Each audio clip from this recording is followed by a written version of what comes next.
वाल्मिक कराडला फाशी होणार. साधारण वर्षभर सुरू असलेली ही मागणी आता सुनावणीमध्ये बदललीय. मागच्या वर्षभरात करणने अनेकदा दोषमुक्तीसाठी अर्ज केला, जामिनासाठी अर्ज केला. हा खटला पुढे कसा ढकलता येईल, आपली मुक्तता कशी होईल, यावर करणचा जोर होता.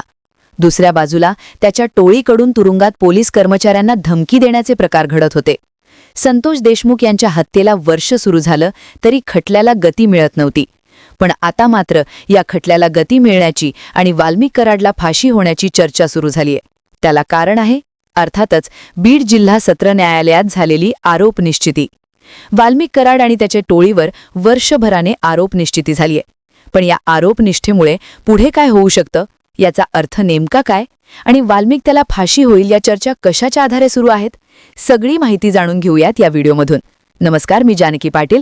तुम्ही पाहताय महाराष्ट्र फोकस न्यूज. आता सगळ्यात महत्त्वाचं म्हणजे 23 डिसेंबरला न्यायालयात काय घडलं, तर संतोष देशमुख यांचं अपहरण आणि नंतर हत्या याबद्दलच्या खटल्याची 23 सुनावणी ते 25 डिसेंबरला पार पडली. या सुनावणी दरम्यान कोर्टात बराच ड्रामा झाला. सुनावणीच्या सुरुवातीला न्यायाधीशांनी व्हिडिओद्वारे हजर असलेल्या आरोपीला त्यांच्यावर असलेल्या गुन्ह्यातून बद्दलची माहिती दिली. सोबतच संतोष देशमुख यांचं अपहरण आणि हत्या याबद्दलचा घटनाक्रम सांगितला. त्यानंतर तुम्हाला गुन्हा कबूल आहे का, असा प्रश्न न्यायाधीशांनी विचारला. तेव्हा वाल्मिक कराडसह सगळ्या आरोपीने गुन्हा कबूल नसल्याचं सांगितलं. यानंतर मला बोलायचं आहे, हे सांगण्याची इच्छा आहे, असं वाल्मिक कराड म्हणाला.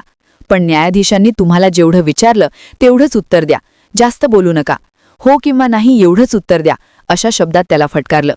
पण त्यानंतरही मला राजकीय द्वेषातून या गुन्ह्यात अडकवले आहे, असं म्हणत करणने बोलणं सुरूच ठेवलं. त्यामुळे कोर्टात काही काळ तणावाचं वातावरण निर्माण झालं होतं. पण या प्राण्यांपेक्षा महत्त्वाची गोष्ट कोर्टात घडली ती म्हणजे आरोप निश्चिती. याआधीच्या सुनावणीमध्ये कोर्टात संतोष देशमुख यांना या आरोपीकडून झालेल्या मारहाणीचे 23 व्हिडिओ सादर करण्यात आले होते. न्यायाधीशांनी हे व्हिडिओ बघितले सुद्धा. हे 10 व्हिडिओ सोबतच या आरोपीवर दाखल करण्यात आलेलं चार्जशीट या दोन्हीचा आधार घेऊन या आरोपीवर खटला चालवण्यात यावा इतपत पुरावे असल्याचं नमूद करत न्यायालयाने अटकेत असलेले 7 आणि फरार असलेला 8वा आरोपी कृष्णा अंधळे अशा 8 आरोपींवरचे आरोप निश्चित केलेत. या आरोपीने कट करून संगनमताने खून केला, खंडणी मागितली, जातीवाचक शिवीगाळ केली आणि पुरावे नष्ट केले, असे आरोप त्यांच्यावर ठेवण्यात आले आहेत. ही आरोप निश्चिती झाल्यानंतर आता खटल्याला गती मिळेल. पुरावे तपासले जातील. साक्षीदारांची, आरोपीची तपासणी, उलट तपासणी सुद्धा होईल. साहजिकच खटला ॲक्शन मोडवर जाईल. याची सुरुवातही झाल्याचं दिसतंय. कारण 23 डिसेंबरला झालेल्या सुनावणीनंतर आता पुढची सुनावणी 8 जानेवारीला घेण्यात येणार आहे. आरोप निश्चितीमुळे झालेली आणखी एक महत्त्वाची गोष्ट म्हणजे वाल्मिक कराडच्या जामिनाची होणारी अडचण. या खटल्यात सुरुवातीपासून वाल्मिक कराड आपला काहीच संबंध नाही, आपल्याला जाणीवपूर्वक आणि राजकीय द्वेषातून यात गुंतवण्यात आला आहे, असा दावा वकिलांच्या मार्फत करत होता. त्यासाठी त्याने अनेकदा दोषमुक्त आणि जामिनाचे अर्जही केले, जे कोर्टाने फेटाळून लावले. गंभीर गोष्ट म्हणजे आरोप निश्चिती झाली असली तरी कराडच्या वतीने उच्च न्यायालयाच्या औरंगाबाद खंडपीठाकडे दोषमुक्तीचे अर्ज करण्यात आले आहेत, ज्यावर 30 जानेवारीला सुनावणी होणार आहे.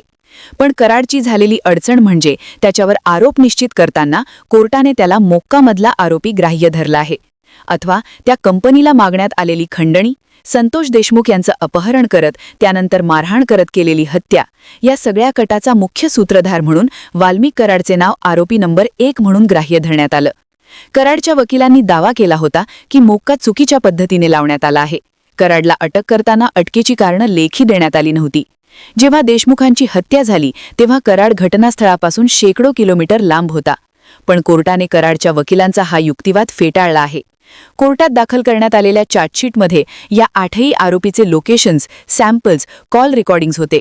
त्यात देशमुखांना मारहाण करताना आरोपींनी काढलेले व्हिडिओ आणि देशमुखांचा जीव जात असलेला बघून आरोपीने साजरा केलेला आनंद, त्यांना केलेली जातीवाचक शिवीगाळ, हे सगळं व्हिडिओमध्ये रेकॉर्ड झालं आहे, जो कोर्टात महत्त्वाचा पुरावा ठरू शकतो. सोबतच चार्जशीटमध्ये वाल्मिक कराडचे काही कॉल रेकॉर्डिंग सादर करण्यात आलेत, ज्यामध्ये कराड खंडणीविषयी बोलतो. त्यानंतर देशमुख आडवा आला तर त्याला कायमचा आडवा करा, असं सुदर्शन बोलायला सांगतो. या सगळ्यावरून या प्रकरणात वाल्मिक कराड हाच मुख्य सूत्रधार आहे हे प्रथमदर्शनी दिसत असल्याचं नमूद करण्यात आले. हा कुठलाही रागाच्या भरात घडलेला गुन्हा नाही, तर देशमुखांनी खंडणी वसूल करायला विरोध केल्याने त्यांचं अपहरण करून त्यांची हत्या करण्यात आली. हा आरोप कोर्टाने या आरोपीवर निश्चित केला आहे. वाल्मिक कराडच्या वकिलांनी कोर्टात फक्त याच प्रकरणातल्या गुन्ह्याचा विचार करावा असा युक्तिवाद केला होता, पण कोर्टाने तो मान्य केला नाही. वाल्मिक कराडसह इतर आरोपी यांनी याआधी केलेले गुन्हे सुद्धा विचारात घेतले जाणार आहेत. सोबतच हा संघटित स्वरूपाचा गुन्हा असल्याने मोक्काही निश्चित करण्यात आला आहे. त्यामुळे इथून पुढे वाल्मिकने जामिनासाठी अर्ज केला तर त्याला ट्विन ट्विस्ट पार करावे लागतील. मोक्कातल्या आरोपीला जामीन मिळण्यासाठी टेस्ट पार करावी लागते, ज्यात पहिला मुद्दा असतो आरोपीने आपण निर्दोष असल्याचं प्रथमदर्शनी कोर्टाला पटवून देणं. दुसरा मुद्दा असतो आरोपी जामिनावर सुटल्यानंतर गुन्हे करणार नाही हे कोर्टाला पटवून देणं.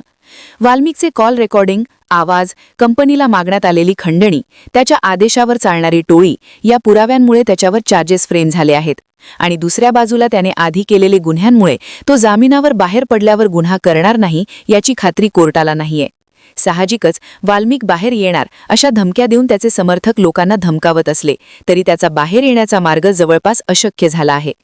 या प्रकरणात देशमुख कुटुंबियांची बाजी मांडणारे विशेष सरकारी वकील उज्ज्वल निकम यांनी आरोपीच्या खटला लावण्याच्या प्रयत्नांना आता आरोप निश्चितीमुळे खीळ बसणार आहे. मुंबईत मोक्कामधल्या आरोपीप्रमाणे हे आरोपी खटला लांबवत होते. आरोपीच्या वकिलांकडून या खटल्यात डिफरंट डिले आणि डिफरंट डिनायल केलं गेलं.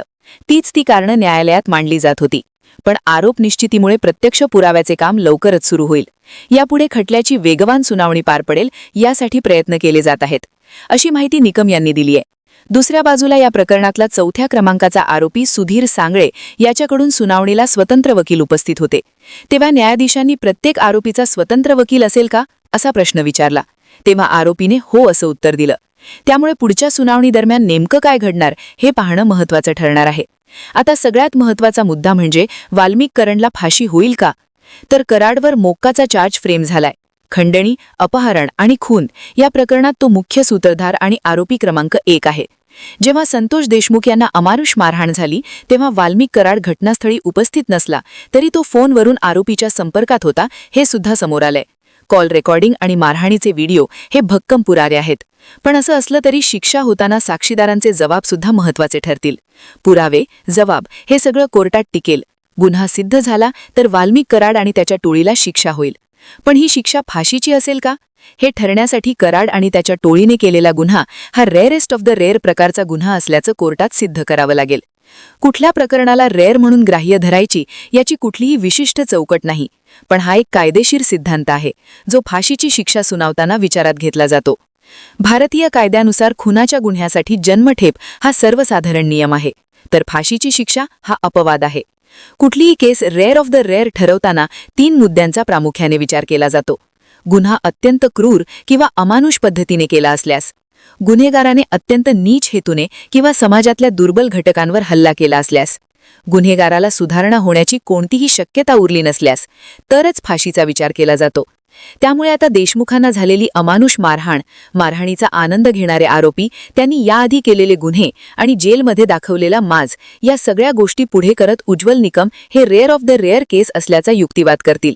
जर कोर्टाने हा युक्तिवाद ग्राह्य धरला आणि खुनाचा आरोप सिद्ध झाल्यास जन्मठेपेच्या पुढची मृत्यूदंडाची म्हणजेच फाशीची शिक्षा होऊ शकते. आता देशमुखांचा खून झाला, मारहाण झाली तेव्हा आपण तिथे नव्हतो, त्यांना मारहाण करण्यात थेट सहभागी नव्हतो हा युक्तिवाद अर्थातच वाल्मिक कराडच्या वकिलांकडून करण्यात येईल. पण कॉल रेकॉर्डिंग ते कटाचा सूत्रधार म्हणून आरोप निश्चिती यामुळे कराड पुरता अडकला आहे. आता फाशीचा विषय फक्त ही केस रेअर ठरणार की नाही यावर आहे. तुम्हाला काय वाटतं? देशमुखांचं अपहरण, त्यांचा जीव जाईपर्यंत केलेली मारहाण आणि छळ या सगळ्या गोष्टी विचारात घेऊनही रेअर ऑफ द रेअर केस ठरेल का? तुमची मतं आणि प्रतिक्रिया कमेंट करून नक्की सांगा. आणि माहितीपूर्ण व्हिडिओ पाहण्यासाठी आपल्या YouTube चॅनलला सबस्क्राईब करायला विसरू नका.